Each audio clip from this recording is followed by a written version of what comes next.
Ladies and gentlemen, let's dive into a thrilling duel from the 2024 World Championship match featuring Gukesh D wielding white against Ding Liren's black.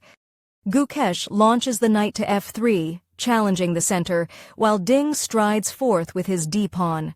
A confrontational pawn structure emerges as both sides jockey for control, leaving tension palpable in this still balanced board.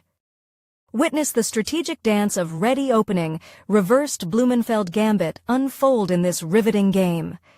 Ding's knight hops to f6 and Gukesh shores up his flank with a3. Then, a fiery exchange ignites the board. Ding's bishop captures Gukesh's knight, costing the latter his lady's protection. The dust settles on a tense position, with material balance intact.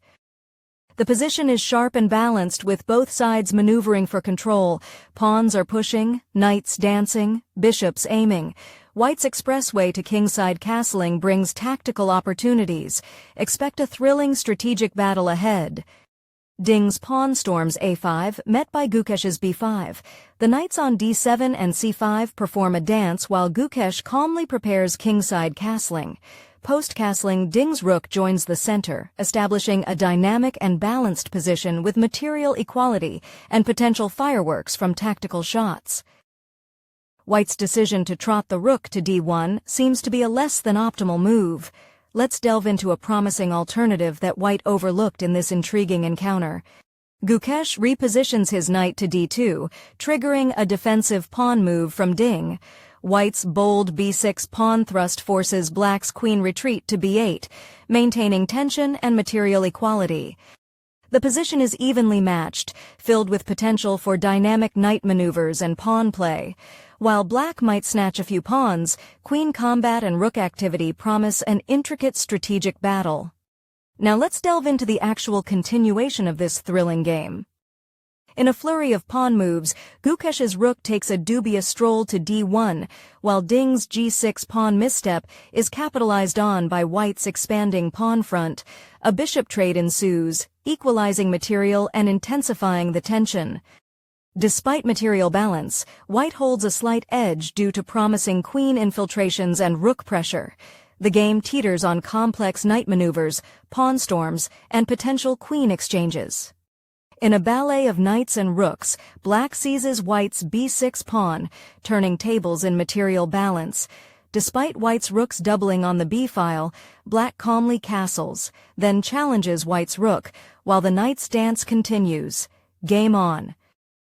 Black's e6 pawn advance appears dubious, missing a potentially stronger alternative.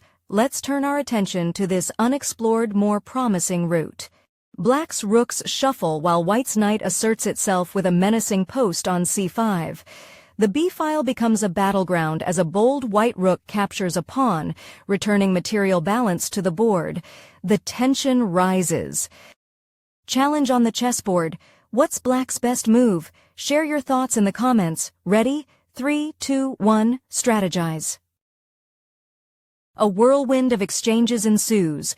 Rooks and queens clash, fueling a frenzied battlefield. Both sides snatch pieces, leaving trails of captured warriors.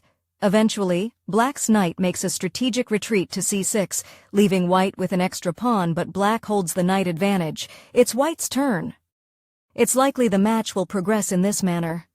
A rapid exchange sees White's bishop snatching Black's knight, followed swiftly by Black's rook claiming White's bishop. The board simmers. Although White's rook and pawns pose threats, Black dominates with checks and captures, thanks to superior bishop maneuvering and pawn structure fortification. Black is on the verge of a resounding victory. Pivoting back now to our main line of play. Black's dubious pawn advancement to e6 heralds a tactical reshuffle with White's knight occupying c5. Black's rook repositions, leaving the board balanced but tension-filled.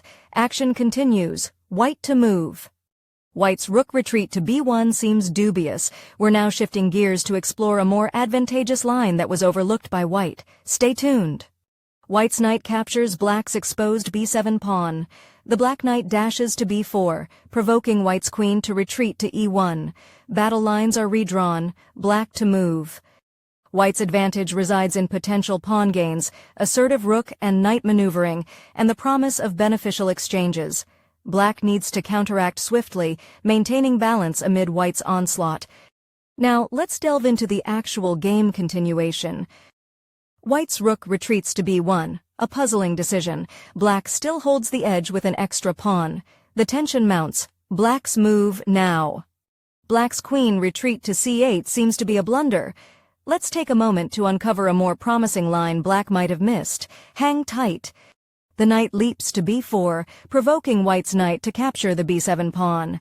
Black's bishop retreats to f8, resetting the balance. White to move. In this dynamic position, Black's focus should be on tactical exchanges and effective piece coordination. Despite White's advances, Black holds slight edge, making for an intriguing contest. Let's steer back now to the main line.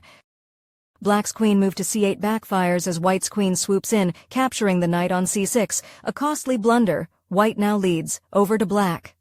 White's position is commanding, with an extra knight in play. The focus should be on bold rook maneuvers, timely exchanges, and maintaining the knight's advantageous position. Victory for White, a stunning display of strategic mastery.